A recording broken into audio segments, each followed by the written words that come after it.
ॐ नमो भगवते वासुदेवाय। ॐ नमो भगवते वासुदेवाय। ॐ नमो भगवते वासुदेवाय। नारायणं नमस्कृत्य नरं चैव नरोत्तमं देवीं सरस्वतीं व्यासं ततो जयमुदीरये। श्रवणतां स्वकथा कृष्ण पुण्यश्रवण कीर्तिनः हृदयन्तस्थो हि अभद्राणि विधुनोति सुहृत् सताम् नष्टप्रायेषु अभद्रेषु नित्यं भागवत सेवया भगवती उत्तम श्लोके भक्तिर्भवति नैष्टिकी। कृष्णाय वासुदेवाय देवकी नंदनाय च नंदगोपकुमाराय गोविंदाय नमो नमः। जय श्री कृष्ण चैतन्य प्रभु नित्यानंद श्री अद्वैत गदाधर श्रीवासादि गौर भक्ता वृंद। हरे कृष्णा कृष्णा कृष्णा हरे हरे, हरे राम राम राम हरे हरे। हरे कृष्णा कृष्णा कृष्णा हरे हरे, हरे राम राम राम हरे हरे। हरे कृष्णा कृष्णा कृष्णा हरे हरे, हरे राम राम राम हरे हरे कृष्णा। सभी का स्वागत है प्रातःकालीन श्रीमद् भागवतम के सत्र में। तो अभी हम लोग 9वें अध्याय के अंतिम बस पड़ाव में पहुंच गए हैं। कल हमने श्लोक क्रमांक 43 और 44 को पढ़ा था, जो भीष्म देव की स्तुति के बाद सूत गोस्वामी बता रहे हैं क्या हुआ था। तो सूत गोस्वामी बताते हैं 43 में, इस प्रकार भीष्म देव ने मन वाणी दृष्टि तथा कार्यों से अपने आप को परमात्मा अर्थात पूर्ण पुरुषोत्तम भगवान श्री कृष्ण में लीन कर दिया और शांत हो गए तथा उनकी श्वास रुक गई। फिर 44 में कहते हैं, यह जानकर कि भीष्म देव अनंत परम पूर्ण में लीन हो गए, वहां पर उपस्थित सभी लोग उसी प्रकार मौन हो गए जिस प्रकार दिन समाप्त होने पर पक्षी मौन हो जाते हैं, है ना। हमने इस पे चर्चा कल कर ली थी। आज श्लोक 45 से लेके कोशिश करेंगे, थोड़ा सा फास्ट भागेंगे, 45, 46, 47, 48, 49, 49 तक हम आज कर लें तो ये अध्याय कंप्लीट हो जाएगा। तो थोड़ा सा जल्दी जल्दी करने की कोशिश करेंगे सब लोग। 2 बार पारायण फटाफट करेंगे श्लोकों का, और बहुत ज़्यादा तात्पर्य नहीं है, बहुत ज़्यादा डिस्कशन का मैटर नहीं है, इसलिए हम कर पाएंगे आज ये काम। 45 राइट, क्लियर है? जी प्रभु जी। ठीक है, साथ में दोहराएंगे। तत्र दुन्दुभयो नयदु तत्र दुन्दुभयोर्नयदु देव देवमानवादिता देवमानवादिता शंसु साधवो राज्ञाम् साधवो राज्ञाम् हातपेतु पुष्पवृष्टयः पुष्पवृष्टयः तत्र दुन्दुभयो नेदुर् तत्र दुन्दुभयोर्नयदु देवमानववादितः देवमानवादिता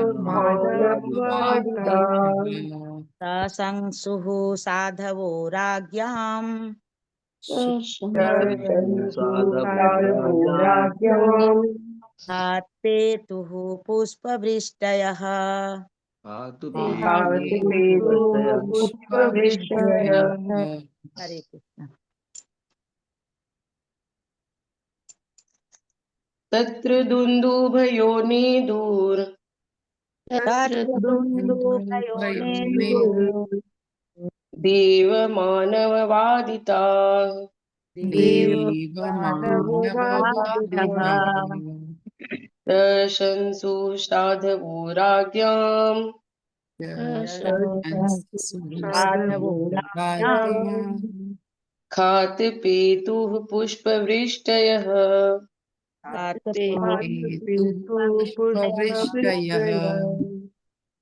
अनुवाद। तत्पश्चात मनुष्यों सॉरी तथा देवताओं ने सम्मान में नगाड़े बजाए और निष्ठावान राजाओं ने सम्मान तथा आदर प्रदर्शित किया और आकाश से पुष्पों की वर्षा होने लगी। ओम अज्ञानतिमिरन्धस्य ज्ञानाञ्जन शलाकया चक्षुरुन्मीलितं येन तस्मै श्री गुरुवे नमः। श्री चैतन्य मनोभीष्टं स्थापितं येन भूतले स्वयं रूपः कदा मह्यं ददाति स्वपदान्तिकम्। वन्देऽहं श्रीगुरु श्रीयुतपदकमलं श्रीगुरून् वैष्णवांश्च श्रीरूपं सागरजातं सहगण रघुनाथान्वितं तं सजीवं साद्वैतं सावधूतं परिजनसहितं कृष्ण चैतन्य देवं श्री राधा कृष्ण पादान सहगण ललिता श्री विशाखान्वितांश्च। हे कृष्ण करुणा सिंधु दीनबंधु जगतपते गोपेश गोपिका कांत राधा कांत नमस्तुते। तप्त कांचन गौरांगी राधे वृंदावनेश्वरी वृषभानुसुते देवी प्रणमामि हरिप्रिये। वाञ्छा कल्पतरोभस्य कृपा सिन्धुभ्य एव च पतितानां पावनेभ्यो वैष्णवेभ्यो नमो नमः। नमो विष्णुपादाय कृष्णपृष्ठाय भूतले श्रीमते भक्तिवेदांत स्वामीति नामिने नमस्ते सरस्वती देवे गौरवाणी प्रचारिणे निर्विशेष शून्यवादी पाश्चात्य देश तारिणे। जय श्री कृष्ण चैतन्य प्रभु नित्यानंद श्री अद्वैत गदाधर श्रीवासादि गौर भक्ता वृंद। हरे कृष्णा कृष्णा कृष्णा हरे हरे हरे राम राम राम हरे हरे। हरे कृष्णा। तो पिछले 2 श्लोकों में हमने पढ़ा कि किस प्रकार भीष्म देव ने अपने शरीर को छोड़ा, उनकी श्वास रुक गई और सभी देवता और जो राजा और जो भी वहाँ ऋषि मुनि वहाँ पे उपस्थित थे सब मौन हो गए। उनके प्राणायाम के बाद उन्होंने जब शरीर छोड़ा तब मौन हो गए। कृष्ण भी वहाँ पे उपस्थित थे। तो कह रहे हैं अब वहाँ पे जो तत्र दुंदु भयो नेदु, वहाँ पे उसके बाद जब उनका शरीर उन्होंने छोड़ा तब वहाँ पे दुंदु बजाई गई। दुंदु भी मीन्स नगाड़े बजने लगे। और क्या कह रहे हैं, देव मानव वादिता, देवताओं ने और मनुष्यों ने जो जो वहाँ पर उपस्थित थे, देवता जो अन्य अन्य ग्रहों से आए थे, स्वर्गलोक इत्यादि से आए थे, वो और मानव ने अलग अलग तरह के यंत्र बजाए और शंशसु साधव राज्ञाम, और प्रशंसा की। कौन ने? साधव राज्ञाम, जो सत्यनिष्ठ राजा थे, जो उनमें से उच्च कैटेगरी के राजा थे। क्योंकि कुछ लोग तो द्वेष भी करते थे ना भीष्म से। जैसे भीष्म ने, हम जानते हैं कि काशी नरेश की तीनों पुत्रियों को किडनैप कर लिया था हैं, अंबा, अंबिका, अंबालिका, तीनों का किडनैप कर लिया था। तो जरूरी है, कुछ लोग उनसे चिढ़ते भी थे, तो वो लोग नहीं की, लेकिन जो उनके उनके समर्थक थे उन्होंने उनकी प्रशंसा की। और क्या करे, खात पेतु पुष्प वष्टया, मतलब आकाश से पुष्पों की वर्षा होने लगी। तो भीष्मदेव 12 महाजनों में से एक हैं। तो अथा वो जो है ना देवता तुल्य हैं, है ना, देवताओं के बराबर की पदवी है उनकी, कम नहीं है, बल्कि किसी किसी जगह तो देवताओं से भी ऊपर है वो, तो कम नहीं है। इसमें बहुत अच्छी एक चीज लिखी गई है तात्पर्य में प्रभुपाद के द्वारा। वो कहते हैं, इस प्रकार भीष्मदेव ब्रह्मांड में सर्वत्र विख्यात थे और उनके समय में एक लोक से दूसरे लोक की यात्रा व्यर्थ के यांत्रिक अंतरिक्ष यानों के द्वारा नहीं अपितु सूक्ष्मतर विधियों से संपन्न की जाती थी। तो मतलब एक लोक से दूसरे लोक में इजीली ट्रेवल करना पॉसिबल था। जिसको ज्ञान था वो आराम से आ जा सकता था। ये सब फ्लाइट्स और ये प्लेन के लिए जरूरत नहीं थी उस समय। और जब कह रहे हैं, जब सुदूर ग्रहों को भीष्मदेव के निधन की सूचना भेजी गई तो उच्च लोकों के निवासियों ने तथा पृथ्वी के निवासियों ने दिवंगत महापुरुष के सम्मान में पुष्पों की वर्षा की। अब देखो इसमें लिखा है कि सिर्फ पृथ्वी नहीं, अन्य अन्य लोकों में भी सूचना पहुंची कि भीष्मदेव अब प्राण छोड़ने वाले हैं। पता नहीं कैसे पहुंची होगी मैसेज। हमारे यहाँ जैसे आजकल मैसेज आता है ना, हमारे रायपुर में एक बढ़ते कदम है, वो जो भी एक्सपायर हो जाता है उसका मैसेज व्हाट्सएप में घूमता है। सब संपन्न लोग जितने भी हैं, मतलब जो भी उनसे जुड़े हुए हैं, उनके मैसेज में उनका फोटो और सारी तारीख आ जाती है, कब उनका पगड़ी दशम है, कब अंत्येष्टि क्रिया है, कब है, ये है वो, जो भी है, नंबर, मोबाइल नंबर, एड्रेस, समय, सारी चीजों का वो लोग मैसेज के द्वारा भेज देते हैं। तो उस समय भी कुछ हुआ होगा ऐसे कि सुदूर ग्रहों में भी मैसेज चला गया कि भीष्म देव जाने वाले, तो सब लोग वहां पे पहुंच गए। और पुष्पों की वर्षा की। ये बहुत इंपॉर्टेंट है, पुष्पों की वर्षा की आकाश से। तो इसका मतलब ये हुआ कि उनका जो मृत्यु है वो सक्सेसफुल मृत्यु रही। सबने देखा कि भीष्म देव ने कृष्ण में अपने आप को जो है लीन कर दिया और उन्होंने फिर प्राण छोड़े। मतलब उन्होंने अपनी मृत्यु पूर्ण की। हमारे में देखते हैं लोग रोते हैं, बहुत रोते हैं, कोई चला जाता है अपने घर का, तो रोना भी स्वाभाविक है, क्योंकि मृत्यु पूर्ण तो हो ही नहीं, सक्सेसफुल तो हो ही नहीं। नरक लोक में जाएंगे या अधोगति को जाएंगे, क्योंकि जीवन में किसी ने भक्ति तो करी नहीं, भगवान का नाम तो जप किया नहीं, तो कहाँ से पुष्प की वर्षा होगी कोई वो होगी नहीं, सब रोएंगे हाय हाय हाय। लेकिन ऐसा नहीं करना चाहिए। जब किसी की मृत्यु होती है अपनों की, तो हमें अपनी बुद्धि में जो है विवेक यूज करके उसकी अंतिम समय को सफल बनाना चाहिए। ये सबसे बड़ा दान है, सबसे बड़ा जो है ना, किसी के लिए हम अगर कृपा करुणा कर सकते हैं तो यही है कि उसकी मृत्यु के समय को हम सही कर दें। भगवान का नाम लेके, है ना, चैंटिंग करके, हरे कृष्ण महामंत्र का जाप करके, भगवत गीता का पाठ करके, तो इस तरह से उनको अगर हम अंत काल में सुना दें भगवान का नाम, तो कम से कम वो नरक लोकों में जाने से बच जाते हैं। और अगर उन्होंने भगवान के नाम का उच्चारण कर लिया तो भगवान फिर दोबारा उसको मनुष्य की गति मिल जाएगी, दोबारा मनुष्य मिल जाएंगे, मनुष्य जीवन प्राप्त होगा। तो ये कितनी बड़ी अचीवमेंट है। नीचे की योनियों में न जाना, दोबारा मनुष्य की योनि प्राप्त करना, यही सबसे बड़ा आज की डेट में तो प्रॉफिट है। लोग समझ नहीं रहे हैं, लोग व्यर्थ में अपना समय दे रहे हैं, इंद्रिय तृप्ति में अपना समय निकाल रहे हैं, सिनेमा देख रहे हैं, फालतू की चीजें देख रहे हैं, है ना, गंदे गंदे रील, गंदे गंदे चुटकुले देख रहे हैं।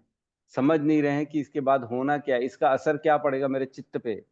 अगली योनियां खत्म हो जाएंगी, आने वाला कितने समय तक पता नहीं, हमारे को दोबारा मनुष्य योनि मिलेगी नहीं।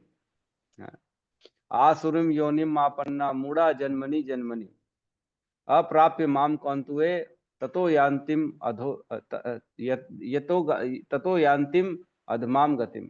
अधोगति मिलती जाती उनको, दोबारा मनुष्य जीवन मिलेगा नहीं, पता नहीं, नहीं मिलेगा, भटक जाएंगे वो संसार में, अनेक अनेक योनियों में भगवान से दूर हो जाएंगे। तो हम अगर किसी को मनुष्य योनि दोबारा दिलवा दें तो ये बहुत बड़ा उसके लिए अचीवमेंट है। हमको प्रयास करना चाहिए, जिसका भी अंत काल आए तो भगवान का नाम लें, भगवत गीता के श्लोक तात्पर्य अनुवाद का उनके सामने पे रीडिंग करें, ताकि वो सुने और अपनी जीवन को सफल बना सके, है ना। तो हम अगले श्लोक में प्रवेश करते हैं।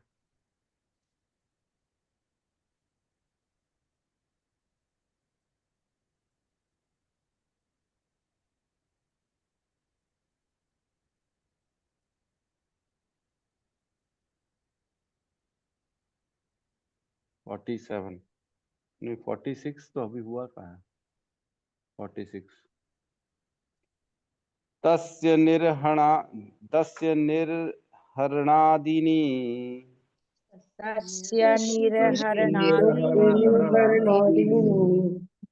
संपरे तस्य भार्गव संपरेतस्य भार्गव युधिष्ठिरः कारयित्वा युधिष्ठिरः मुहूर्तं दुःखितो अभवत्। मुहूर्तं दुःखितो अभवत्। तस्य निरहरणादिनि तस्य निर्हरणादीनि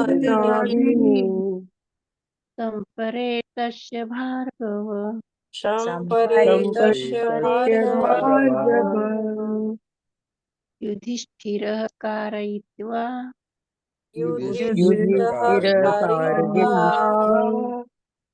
मुहूर्तं दुःखितो मुहूर्तं दुःखितो अभवत्। तस्य निर्हरादीनि तस्य निर्हरणादीनि संपरे तस्य भार्गव संपरेतस्य भार्गव युधिष्ठिरः कारयित्वा युधिष्ठिरः कारयित्वा मुहूर्तं दुःखितो अभवत्। मुहूर्तं भूतं दुःखितो अभवत्। अभवत्। अनुवाद। हे भृगुवंशी शौनक, भीष्म देव के मृत देह का दाह संस्कार संपन्न करने के पश्चात महाराज युधिष्ठिर क्षण भर के लिए शोक संतप्त हो गए। तो यहाँ पे लिखा है कि भीष्म देव जब उन्होंने शरीर छोड़ दिया तब उनकी जो अंतिम क्रिया है वो सारी की सारी युधिष्ठिर महाराज ने की, क्योंकि वो ज्येष्ठ पुत्र थे उस कुल के। उनसे बड़ा अब कोई भी नहीं था, युधिष्ठिर ही कुल के ज्येष्ठ थे।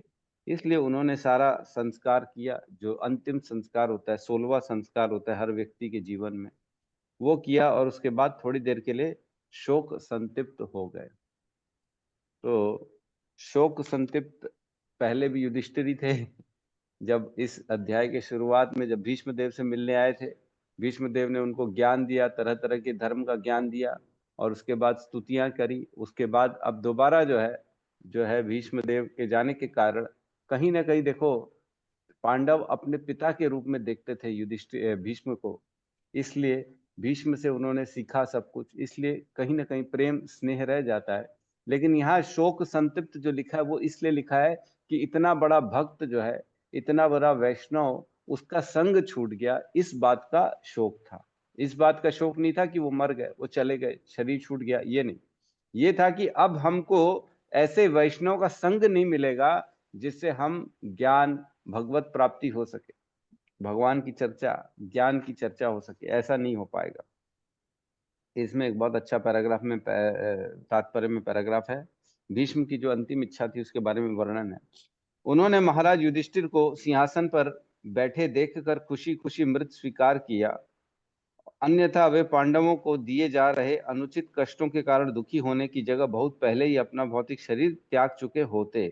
वे उपयुक्त अवसर की प्रतीक्षा में थे, क्योंकि उन्हें विश्वास था कि कुरुक्षेत्र के युद्ध में पांडुपुत्र अवश्य विजयी होंगे, क्योंकि उनके रक्षक भगवान श्री कृष्ण थे। तो उनको सब मालूम था, ऐसा नहीं है कि उनको कुछ मालूम नहीं था कि क्या होने वाला है। उनको सब मालूम था युद्ध होगा, कृष्ण उनकी तरफ जाएंगे और कृष्ण उनको जिताएंगे ही, कौरव सब हारेंगे ही, मरेंगे ही, और इस प्रकार युधिष्ठिर को सिंहासन मिलेगा ही मिलेगा। और इसलिए वो अपना वेट कर रहे थे कि मैं देखूं कैसे युधिष्ठिर सम्राट बनते हैं।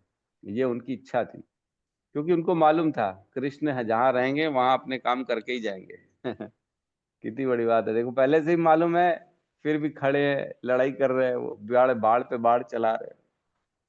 उन्होंने ऐसा नहीं किया, अपना योगदान कम नहीं किया युद्ध में, ऐसा प्रयास नहीं किया कि मैं युद्ध हार जाऊं, बिल्कुल नहीं किया। वो निष्ठा से अपने कार्य में लगे रहे, दुर्योधन की तरफ से पूर्ण निष्ठा से उन्होंने युद्ध किया। लेकिन कृष्ण के सामने किसकी चलती है, किसी की नहीं चलती है। उनको मालूम था ये चीज, इसलिए वो वेट कर रहे थे कि मैं युधिष्ठिर को सम्राट बनते देखूं और इस प्रकार फिर उसके बाद में अपने प्राण छोड़ूं। ठीक है, तो अब अगले श्लोक में प्रवेश करते हैं। 47, 47। ठीक है। तुष्ट तुष्टुवुर्मन तुष्टुर तुष्टु तुष्टुवुर्मनोयो हृष्टा तुष्टु तुष्टुर्मुनियो दृष्टाः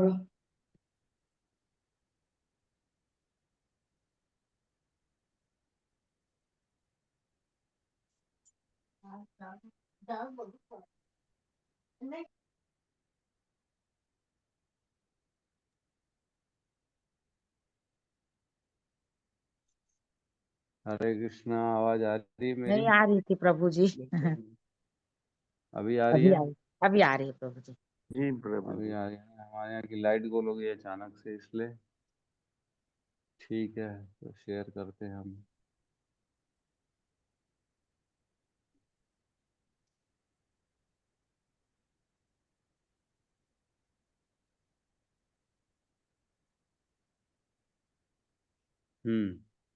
उस साइड में तुष्टुवुर्मनो धर्म बीच में जी बड़ा मुश्किल है ये भी।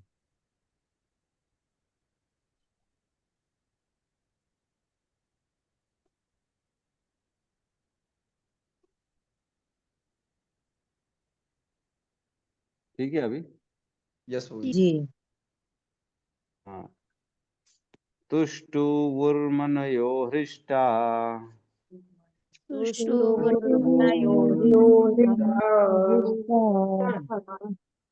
कृष्णं तद्गुह्यनामभि कृष्णं ततस्थे कृष्ण हृदया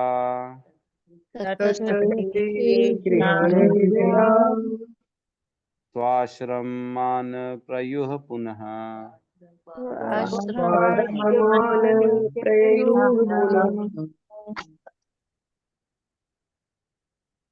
दुष्टुर्मुनयो हृष्टः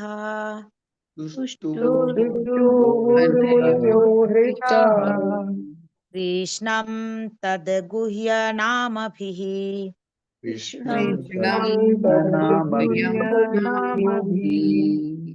ततस्ते कृष्ण हृदयः ततस्ते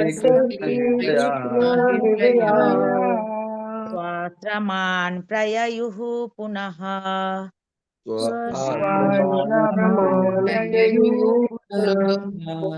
हरे कृष्ण।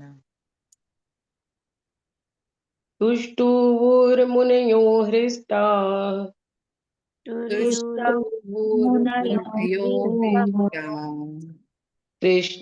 तद्गुह्यनामभिः कृष्णं तद्गुह्यनामभिः ततस्ते कृष्णहृदया ततस्ते कृष्ण हृदयः स्वाश्रमान् प्रययुः पुनः स्वाश्रमान् प्रययुः पुनः।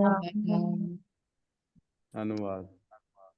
तब समस्त मुनियों ने वहां पर उपस्थित भगवान श्री कृष्ण का यशगान गुह्य वैदिक मंत्रों से किया। वे भगवान श्री कृष्ण को सदा के लिए अपने हृदय में धारण करके अपने अपने आश्रमों में लौट गए। तो जो भी वहां पे ऋषि मुनि थे, वशिष्ठ, कक्षीवान, नारद जी और भी अनेक अनेक ऋषि आए थे वहां पे, तो वो सब ने अपना भगवान की स्तुतियां की, उनके गुह्य नामों की, है ना।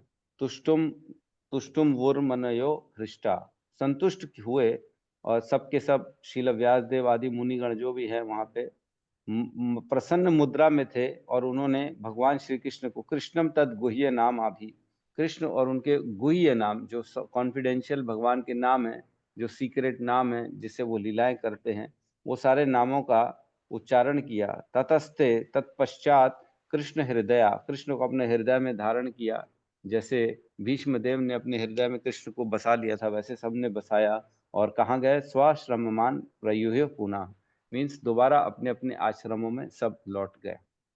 तो यहाँ पे समझने की बात है, भीष्म ने सबको सिखा दिया, भीष्म देव ने सबको सिखा दिया कि अंत काल कैसा होना चाहिए। अंत काल वही सक्सेसफुल है जिसमें कृष्ण का स्मरण हो। एतावान सांख्या योग अभ्याम स्वधर्म परिनिष्ठया जन्म लाभ पर पुंसाम अंते नारायण स्मृति। हमने पढ़ा है, दूसरे कैंटो में ये श्लोक है जिसमें कह रहे हैं कि जो जीवन का परम लक्ष्य है वो है अंत काल में भगवान का स्मरण। तो अंत काल में भगवान का स्मरण कैसे होगा? जब हम जीवन भर भगवान का स्मरण करेंगे, भगवान के नामों का जो है जाप करेंगे, भगवान को याद करेंगे, भगवान की सेवा करेंगे, तभी ये पॉसिबल हो पाएगा, अदरवाइज नहीं हो पाएगा। मृत्यु का एग्जाम सबके जीवन में आना है। मृत्यु के एग्जाम का सिलेबस सबको मालूम है, सबको तो नहीं मालूम है लेकिन इस्कॉन वालों को जरूर मालूम है कि एग्जाम का सिलेबस यही है कि अंत काल में तुमने क्या कृष्ण को याद किया कि नहीं किया, राम को याद किया कि नहीं किया। बस ये एग्जाम का सिलेबस है। एग्जाम होगा कब, ये तारीख फिक्स नहीं, कभी भी हो सकता है, आज भी हो सकता है, कल भी हो सकता है, कभी भी किसी की मृत्यु आ सकती है। बस ये पूछेंगे यमराज के दूत, क्या कृष्ण का नाम लिया, स्मरण किया? अगर हाँ तो बस तुम्हारा उद्धार है, ना तो चलो फिर नर्क लोकों में हमारे साथ। कितना आसान है। उसके बाद भी व्यक्ति बिल्कुल भी अलर्ट नहीं होता, बिल्कुल भी अटेंशन नहीं देता, ये काम को इतना इजी सोचता है कि अरे मृत्यु आएगी ना तो मैं आराम से भगवान का नाम ले लूंगा। अरे होगा ही नहीं। जो जीवन भर करोगे वही अंत काल में स्मरण बनता है, भगवान का नहीं होता। दिमाग काम नहीं करता। बहुत जरूरी है ये यम यम वापि स्मरण भावम तजन्ते कलेवरम तम तमेवेति कौंतु सदा तद भाव भाविता। जिस जिस चीज का स्मरण करेंगे हे कुंती पुत्र, निश्चित तौर से वही स्वभाव को प्राप्त करोगे। भगवान 8वें अध्याय में कहते हैं। इसलिए क्या कहते हैं, अंत काले च मामेव स्मरण मुक्त्वा कलेवरम यह प्रयाति समद्भावम याति नस्ति अनुसंशय। हे अर्जुन, इसलिए अंत काल में केवल और केवल मेरा स्मरण करो ताकि तुम मेरे धाम को आ सको, मेरे धाम को प्राप्त कर सको। और जो भी करो मेरा स्मरण करते करते करो। तस्मात् सर्वेषु कालेषु मम अनुस्मर युद्धस्य च मयि अर्पितो मनो बुद्धि मामेवेष्यसि संचय। हे अर्जुन, इसलिए युद्ध करो, चाहे कोई भी काम करो, मेरा स्मरण करते करते करो, क्योंकि मृत्यु तो कभी भी आ सकती है। और मृत्यु आ जाएगी तब पता लगा तुमने मेरा स्मरण किया नहीं, तो फिर पूरा जीवन व्यर्थ हो जाएगा। यही सिखा रहे हमारे को यहाँ पे। एग्जाम है मृत्यु, तैयारी यही है, कृष्ण का नाम रोज 16 माला करना है और उनको हर कार्य समर्पित करना है। जो करें, माताएं घर में करें, प्रभु जो है बाहर जाके कहीं पे भी बिजनेस करें, जॉब करें, कुछ भी करें, लेकिन अपने कार्यों को भगवान में समर्पित करें। ये बहुत ज्यादा जरूरी है, तभी हमारी मृत्यु सक्सेसफुल है ना। तो यही बताया गया यहाँ पे इस श्लोक में। और तो कुछ खास नहीं, सभी चले गए वहां से। अब अगले श्लोक में प्रवेश करते हैं 48 में।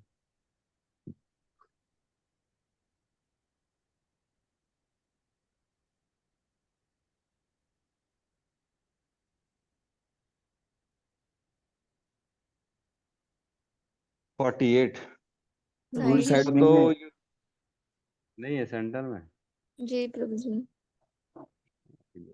ये बड़ा गड़बड़ हो गया आजकल, पहले नहीं होता था।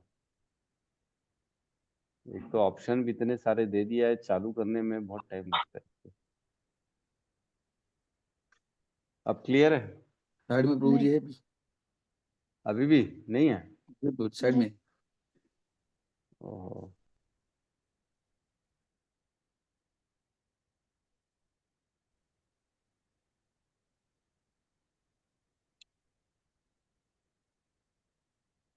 अभी क्लियर है? जी प्रभु जी। ठीक है। श्लोक नंबर 48। ततो युधिष्ठिरो गत्वा ततो सह कृष्णो गजाह्यम् सह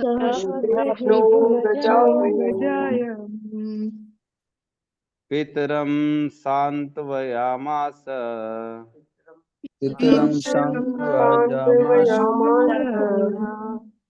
गान्धारीं च तपस्विनीम्।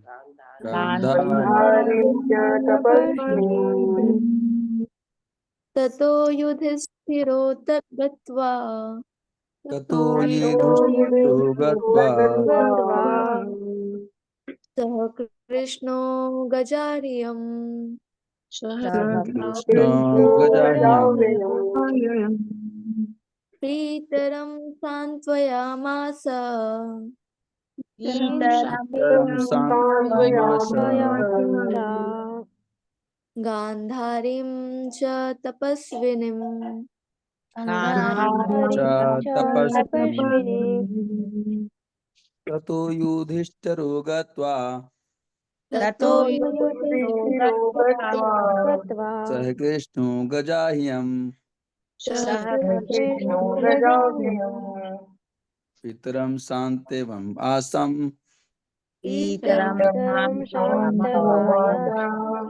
गान्धारीं च तपस्विनीम्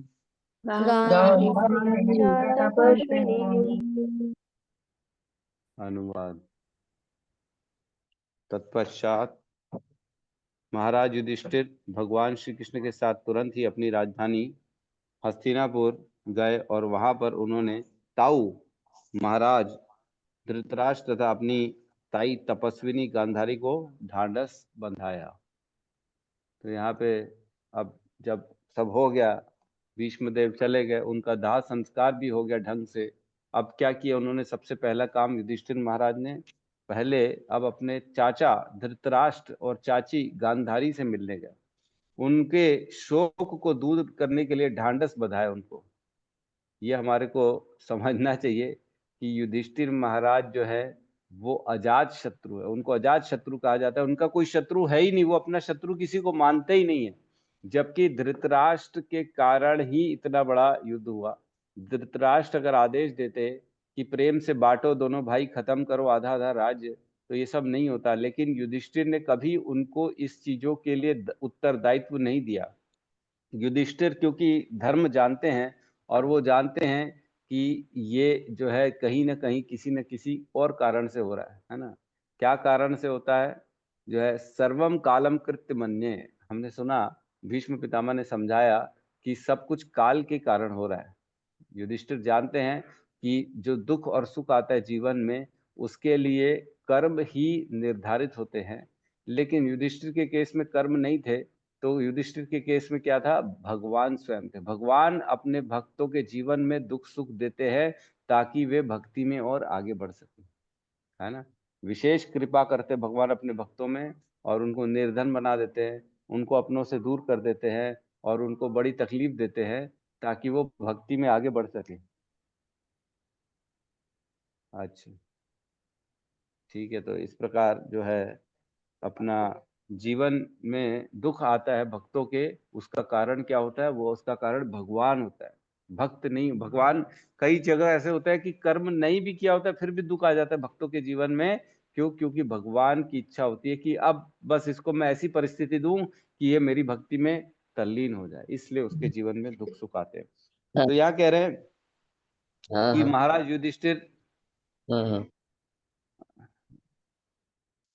महाराज युधिष्ठिर जो है वो अपने कर्तव्यों का ज्ञान था, अतः वे भगवान श्री कृष्ण सहित तुरंत उस स्थान पर पहुंचे और शोकाकुल महाराज धृतराष्ट्र को दयामय शब्दों से अपनी और श्री भगवान की ओर से सांत्वना दी। तो उन्होंने धृतराष्ट्र को पूरा सम्मान दिया और पिता तुल्य थे धृतराष्ट्र, इसलिए उनसे उनसे पहले मिले, उनको ढांढस बंधाया और अपनी चाची जो है गांधारी, जो पवित्र व्रता थी, बहुत ज्यादा पत्नी व्रता थी, पतिव्रता थी, सॉरी। क्यों? क्योंकि वो जानती थी मेरे पति जो है अंधे हैं, तो इन्होंने भी अपने आंख में पट्टी बांधी थी और जीवन भर इन्होंने भी अंधा होने के कारण, मतलब अंधों की तरह ही पूरे जीवन को बिताया। तो इसी कारण उनके अंदर काफी शक्ति आ गई थी, जो हमको मालूम है दुर्योधन को फिर उन्होंने दृष्टिपात करके पूरा वज्र का बना दिया था, वज्र का, है ना। तो इसमें एक आखिरी लाइन में लिखा तात्पर्य में, स्त्री होते हुए भी गांधारी का चरित्र भीष्म देव से किसी भी प्रकार कम नहीं था। ये दोनों महाभारत में सुप्रसिद्ध चरित्र है। बहुत बड़ा चरित्र है गांधारी का, क्योंकि ये मजाक नहीं है कि अपनी आंख में पट्टी बांध देना। पति अंधा तो खुद भी अंधे हो जाओ, ऐसा कौन करता है? आज की पत्नी तो बोले पति अंधा तो निकल घर के बाहर, अब मैं दूसरी देख लूंगा दूसरा देख लूंगी, अब तू कोई काम का नहीं है मेरे, तेरी सेवा करनी पड़ेगी पूरे जीवन मेरे को। इससे अच्छा तो ये है कि मैं किसी और को ढूंढ लूं जो मेरी सेवा कर सके। तो आजकल का फिलॉसफी टोटल अलग हो गया है। आजकल लोग केवल अपने सुख की बात करते हैं, दूसरे के साथ क्या हो रहा है उसके बारे में सोचते भी नहीं। हमको कभी भी अपने सुख दुख की चिंता नहीं करनी चाहिए, है ना। हमने पढ़ा था कालेन सर्वत्र गंभीर रहंस, काल के कारण सुख दुख तो जीवन में आता जाता रहता है, इसके लिए हमको प्रयास नहीं करना है ना। सुख के लिए लोग प्रयास करते हैं। ऋषभ देव कहते हैं ना अयम देहो देह भाजाम निलोके कष्टान कामन अर्हते व्यंग भुजाम ये तपो दिव्यम पुत्र कायेन सत्वम ब्रह्म सौख्यम तस्मात् शुद्धयेत ब्रह्म सौख्यम तो अनंतम। ऐसा करने से ऐसा सुख मिलेगा, ऐसा शाश्वत आनंद की प्राप्ति होगी जो कभी खत्म होने वाली नहीं है। जो भी मनुष्य जीव, जिसको भी मनुष्य शरीर मिला है, उसे कभी भी इंद्रिय तृप्ति के लिए प्रयास नहीं करना चाहिए। ऋषभ देव कह रहे हैं कभी नहीं करना चाहिए प्रयास, और आज के लोग कर रहे सिर्फ प्रयास ही करना चाहिए इंद्रिय तृप्ति के लिए। देखो कितनी विपरीत, कितना अपोजिट है दोनों, शास्त्र में और वर्तमान में। आज के जितने भी सोशल मीडिया में जो मोटिवेशनल स्पीकर होते हैं, वो यही बोलते प्रयास करो, दिन रात मेहनत कर दो, एक कर दो, और जो तुमने सपना देखा है उसको पा के रहो। सुबह से रात एक कर दो, रात से सुबह तक एक कर दो, जागो, मेहनत करो, कुत्तों की तरह मेहनत करो, गधे की तरह मेहनत करो, और पा के रहो, और पाने के बाद क्या होगा फिर नई इच्छा उत्पन्न हो जाएगी। और क्या होगा? मन का क्या है, मन सेटिस्फाइड थोड़ी होता है। पूरा जीवन गधे की तरह मेहनत करना और कुत्तों की तरह दिन रात लगे रहना, ये सिखाता है आज का संसार, आज का एजुकेशनल सिस्टम। और हमारे शास्त्र सिखाते हैं तपो दिव्यम पुत्र कायेन सत्वम तस्मात् शुद्धयत ब्रह्म सौख्यम तु अनंतम। ऐसा ऐसा अपने आप को तपस्या में लगाओ भगवान की प्राप्ति के लिए, जिससे ब्रह्म सौख्यम, ब्रह्म का आनंद मिलेगा हमारे जीवन में। और ऐसा आनंद होगा तो अनंतम, अनंत तक चलने वाला होगा, कभी खत्म नहीं होगा ऐसा सुख, ऐसा आनंद। और अपने जीवन को हमको भगवान की सेवा में लगाना चाहिए, ना कि ये कुत्तों की तरह मेहनत करके, गधों घोड़ों की तरह मेहनत कर रहे हैं। सुबह 5 बजे से लेकर रात के 6 बजे तक, 9 बजे तक मेहनत कर रहे हैं। सोने का समय नहीं है, खाने का समय नहीं है, किसी से मिलने का समय नहीं है, परिवार का समय नहीं है, शास्त्र पढ़ने का समय नहीं है, भगवान का नाम लेने का समय नहीं है। ऐसा काम क्या काम का, ऐसा जीवन क्या जीवन जिया आपने? ये जीवन पूर्ण तरह से व्यर्थ है, एकदम व्यर्थ है। क्योंकि सुख तो ऑटोमेटिकली भगवान प्रदान कर ही रहे हैं प्रारब्ध के अनुसार। तो क्यों मेहनत करना इतनी?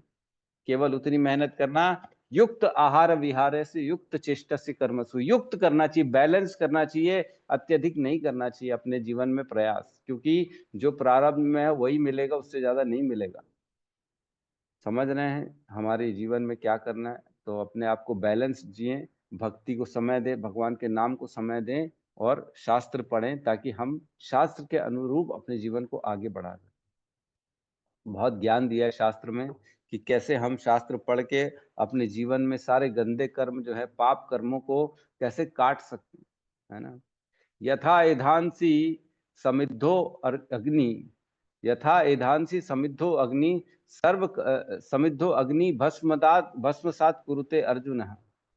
जिस प्रकार सूखी लकड़ी को अग्नि पूर्ण रूप से भस्म करके राख बना देती है, उसी प्रकार ज्ञान अग्नि सर्व कर्माणि भस्मसात कुरुते, तथा उसी प्रकार ज्ञान की अग्नि हमारे सभी कर्मों को, जो हम पाप गंदे गंदे काम करके आए हैं आज तक, उसको हम भस्म कर सकते हैं। हे अर्जुन, सीखो, समझो, शास्त्र को पढ़ो, तब तो अपने जीवन को सफल कर पाएंगे।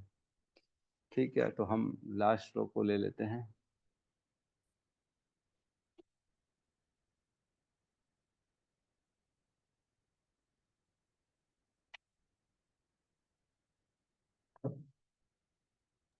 अभी भी नहीं आए प्रभु जी सेंटर में। नहीं आया सेंटर में।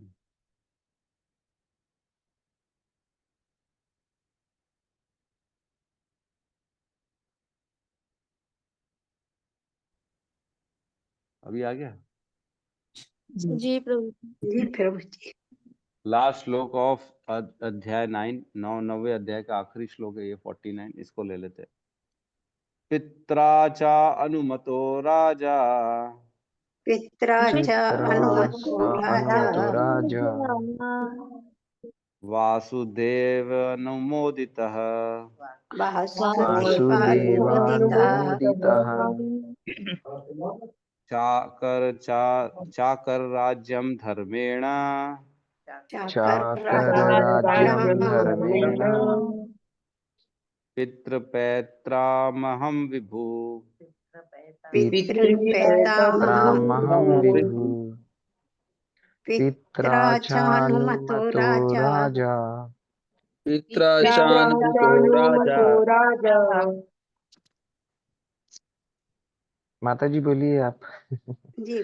पित्रा चानुमतो राजा, पित्राचानुमतो राजा, वासुदेवानुमोदितः, वासुदेवानुमोदितः, चकार राज्यं धर्मेण, चकार राज्यं धर्मेण, पितृपेतामह विभो, पितृपेतामह विभु, हरि पित्रा चानुमतो राजा, पित्राचानुमतो राजा, वासुदेवानुमोदितः, वासुदेवानुमोदितः, चकार राज्यं धर्मेण, चकार राज्यं धर्मेण पितृपैतामहं विभुः पितृपितामहः विभुः। हम विभुम। अनुवाद। तत्पश्चात परम धर्मात्मा राजा महाराज युधिष्ठिर ने अपने ताऊ द्वारा प्रतिपादित तथा भगवान श्री कृष्ण द्वारा अनुमोदित राज नियमों के अनुसार साम्राज्य का संचालन किया। ये बहुत इम्पोर्टेंट है। यहाँ पे इम्पोर्टेंट क्या है? पित्रा च अनुमतो राजा। पित्रा, पित्रा मीन्स जो उनके पित्र हैं, मीन्स जो धृतराष्ट्र हैं, गांधारी है, वो उनके युधिष्ठिर के पित्र हुए। पित्रा च अनुमतः, उनकी अनुमति के साथ। पितरों की अनुमति मतलब धृतराष्ट्र गांधारी की अनुमति, और किसकी? वासुदेवानुमोदित, वासुदेव की अनुमति। दोनों, कृष्ण की अनुमति और चाचा चाची जो उसके धृतराष्ट्र और गांधारी चाचा चाची है, पितरों के रूप में है, उन दोनों की परमिशन के साथ क्या किया? चाकार राज्यम धर्मेण, उन्होंने जो है चलाया, राज्य को चलाया। कैसे? धर्म के अनुसार राज्य को चलाया युधिष्ठिर महाराज ने। पितृ पैता अहम विभु, और पिता और पूर्वज जितने महान जैसे थे, उन्होंने ऐसा महान कार्य किया युधिष्ठिर महाराज ने। तो युधिष्ठिर महाराज धर्म राज हैं, इसलिए वो धर्म को जानते हैं। और पितरों मतलब चाचा चाची जो धृतराष्ट्र जो दुश्मन पक्ष है, उनकी परमिशन ली है पहले। देखो, राज्य संचालन करने के पहले वासुदेव की तो ठीक है, भगवान है, लेकिन इनकी भी परमिशन ली। कई बार हम बोलते हैं अरे इन्होंने मेरे साथ गलत किया, इन्होंने मेरे जीवन में दुख दे दिया, मैं इनसे बात नहीं करूंगा। देखो, दुख और सुख आता कैसे है? कालेन सर्वत्र गंभीर रहन, काल के द्वारा दुख सुख आता है। तो हमको कभी भी उस व्यक्ति पे उंगली नहीं उठानी चाहिए दुख सुख के लिए। लेकिन ये है कि ठीक है, थोड़ा दूरी बना सकते हैं हम कि ठीक है भाई, उनका स्वभाव ऐसा है तो हम उनसे दूरी बना लें। लेकिन हर पल उनकी निंदा करना, उनके बारे में ऐसा बोलना, ये ठीक नहीं। क्या करें अब, संसार बड़ा खतरनाक की है कलयुग जो है वो खतरनाक है। जबकि देखो, औरंगजेब हुआ, औरंगजेब ने अपने पिता को ही जेल में बंद कर दिया था राजा बनने के लिए। राजा बना, सबसे पहले अपने पिता को जेल में डाल दिया। और यहाँ पे युधिष्ठिर महाराज जो उनके चाचा, जो दुश्मन दुर्योधन के पिता है, उनको अपने पिता के रूप में परमिशन मांग रहा है राजा बनने के पहले, शासन चलाने के पहले। कितना बड़ा फर्क है देखो, सनातन धर्म और ये मुगल जो धर्म है, इन लोगों में कितना राज के लिए लालची है ये लोग। सब मार मुरी देते, एक दूसरे की हत्या कर देते, केवल राज्य चाहिए, केवल राजा बनना। पिता को भी मार डाला, पिता को जेल में डाल दिया। बताओ क्या तरीका है। ऐसे तो कंस ने भी पिता को जेल में डाल दिया था, वो भी तो तरह तरह के एग्जाम्पल्स हैं हमारे इसमें शास्त्रों में। ठीक है, तो यहाँ पे 49 नंबर श्लोक का हमने समापन किया। और उन्होंने अपने कर्तव्यों के प्रति सदैव सचेत रहे। राजा युधिष्ठिर ने अपना राज्य बड़े धर्मपूर्ण संपन्न किया। सभी को जो है उन्होंने भगवान की और धार्मिक गतिविधियों में लगाया। उन्होंने किसी को भी गलत ढंग से अपना राज्य चलाने नहीं दिया। और चक्रवर्ती सम्राट बने युधिष्ठिर। और युधिष्ठिर के कहते शासन में पृथ्वी बड़ी प्रसन्न थी, और समृद्ध अवस्था में सब लोग आ गए थे। सब सुख और समृद्ध हो गए थे, सबके पास सब प्रचुर मात्रा में अन्न और सब चीजें की व्यवस्था हो गई, क्योंकि धर्म के हिसाब से जीवन जीने लगे सारे के सारे लोग। युधिष्ठिर महाराज का एक ही काम था, धर्म के अनुसार लोगों को अपने राज्य में जीवन देना। उनको ऐसा जीवन दिया कि अधर्म नहीं हुआ कभी भी।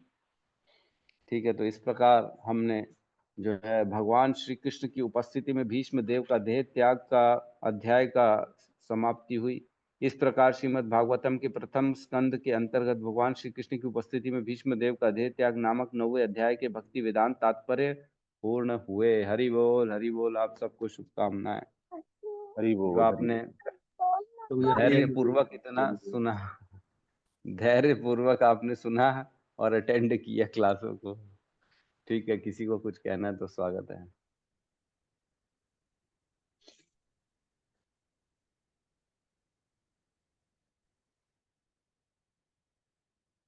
तो किसी को कुछ नहीं कहना है यहाँ पे? ठीक है, होमवर्क लेकिन जरूर कर लीजिएगा, है ना। घर में आज तात्पर्य खोल के पढ़ लीजिएगा। मैंने तात्पर्य किसी का भी नहीं पढ़ा, फटाफट फटाफट आज हमने 44 से 49 6 श्लोकों को कर दिया, है ना। 44, 45, 46, 47, 47 6 श्लोकों को कर लिया। बताओ कहाँ 6 श्लोक और कहाँ एक एक श्लोक होता है रोज। ठीक है, तो हम एक बार और अनाउंसमेंट कर दें, 21 तारीख से क्लासेस हमारी जो है ऑफ होंगी। एक मिनट। हरे कृष्णा हरे कृष्णा कृष्णा हरे हरे हरे राम समस्त भक्त वृंद की जय। जगत गुरु शील प्रभुपाद की जय। निताई गौर प्रेमानंदे हरि हरि बोल। हरि बोल। हरि हरि हरे कृष्ण प्रभु जी प्रणाम। जरूर प्रणाम। हरे कृष्ण। धन्यवाद हरे प्रणाम कृष्ण प्रभु जी सादा प्रणाम। प्रणाम माता जी। हरे कृष्ण।